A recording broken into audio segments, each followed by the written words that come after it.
Every day is just one heartbeat away from a headline. This is Hidden Killers with Tony Brueski, featuring retired FBI Special Agent Jennifer Coffindaffer. The death of Matthew Perry, it is still being investigated for how this happened. How did Matthew Perry get that amount of ketamine in his system? And why did he get that amount of ketamine in his system? It's now gone to the place where 5 people have been arrested, 2 doctors, his assistant, and also a woman known as the Ketamine Queen has now facing charges for the death of Matthew Perry. Joining me to discuss, Jennifer Coffindaffer, retired FBI Special Agent. This is kind of one of those things where, you know, these sort of deaths do happen all the time. The fact that he's a celebrity certainly gave it some more oomph, I would say, but I don't think it's a bad thing. I think this is something where you know, celebrity can be used for a good thing to raise awareness and to take down people that are abusing the system and abusing others just to make money, and knowing full well that that this is not the solution to his problems. What's your take on all these arrests? You know, I couldn't agree more. I know a lot of people say, well, this is unfair. Matthew Perry was, you know, a celebrity, and that's the only reason why anyone cares. But to your point, this was not Matthew Perry wasn't the only client of these individuals. I guarantee this is just one client of many, certainly dozens, hundreds, who knows, with the Ketamine Queen, how many clients she had that were being taken advantage of, people like this who were in a true downhill spiral in their addiction. He was getting 6 to 8 shots a day of ketamine and was spending $55,000 a month on ketamine. This is a true a spiral where that person isn't making choices. Their addiction is making the choices, and they're not able to think clearly. And yet his assistant chose to completely take advantage of him. The doctors were joking about it, even calling him a moron, and no one cared. So I am so glad to see these people held to a federal authority, and they're going to serve a lot of time.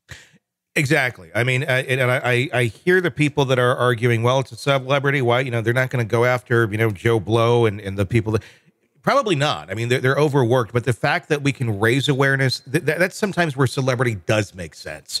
And this is a good thing to have happen, that these people were stopped. If you're the Ketamine Queen, I think that kind of implies you have a lot of clients, that you're not just, you know, dealing to Matthew Perry alone. The thing with Matthew Perry is he ended up turning to this medically to help stave off his other addictions that he'd been suffering from, as almost a solution. But with anything, if you go too far with it, it can be very lethal and toxic, which clearly we saw here. How often are we seeing this in society by non-celebrities, where this is going to an extreme, or do we even know?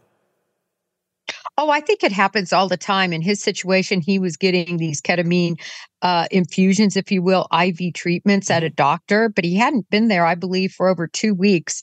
So he was certainly being scheduled, and it was being monitored.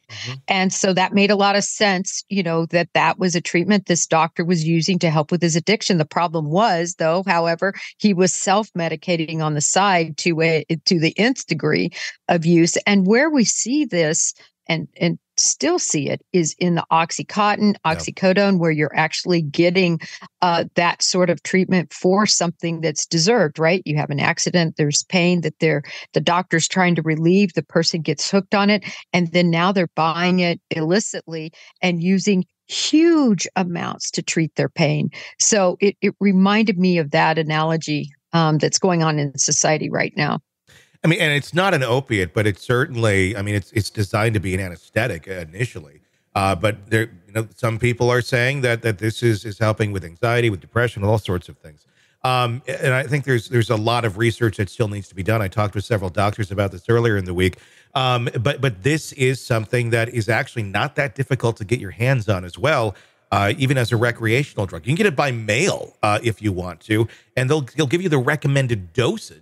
But that's to say, people who are getting it by mail for recreation are actually going to only take the recommended doses. It's not a recreational drug, or it should not be used as a recreational drug, but it's out there. Does there need to be some more regulation on this? Because right now you can go to an online clinic just like you would for like ED or something. You can get Viagra. This you can get ketamine as well if you look enough into it. Yeah, it's seen as an anesthetic. It's a tranquilizer that's used in the veterinarian world as well. So it is easily obtained. And certainly, I think it should be more regulated. K, as it's called, has been around, though, forever, for really decades. I think only now it's becoming like, remember Michael Jackson with propofol? Yeah. It reminds me so much of the same sort of reaction, right?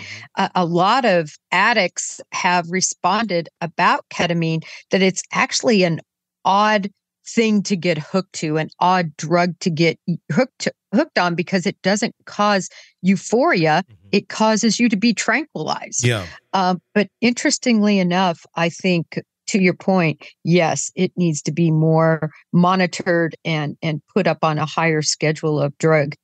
Yeah, I mean, and the thing is, if you're already in that state of you're in the throes of addiction, or you're trying to get out of addiction, and you're in some form of recovery, and you start taking this, a lot of times you're not in the best spot there mentally.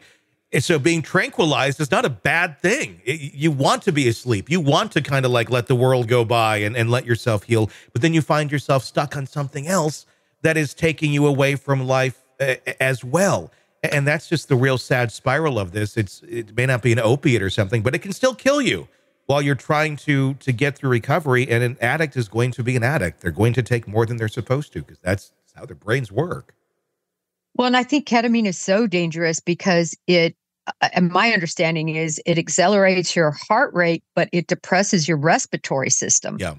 And so, what a lethal combination. And when you're in a hot tub by yourself. Yeah.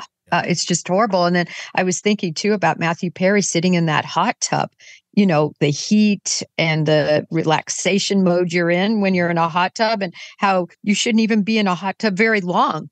Right? Yeah. Depending on the temperature, there's 5 minutes and get out, or, all these warnings, 10 minutes, depending on the heat. And now he's also anesthetized. Yeah. It's just terrible. But I really do believe that putting the cuffs on these guys, getting these guys with federal charges, will help others maybe at least not have that source. And as you said, call attention to the problem. You're in the thick of a true crime saga, every detail sinking in, and then, wham, a commercial about something you couldn't care less about. It's like being served a microwaved dinner at a 5-star restaurant. But it doesn't have to be this way.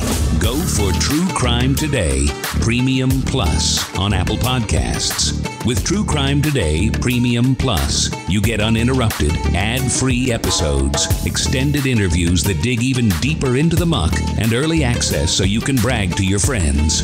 It's like ordering the secret menu at a crime buffet. So, search for True Crime Today Premium Plus on Apple Podcasts, subscribe, and savor every twisted detail without interruption.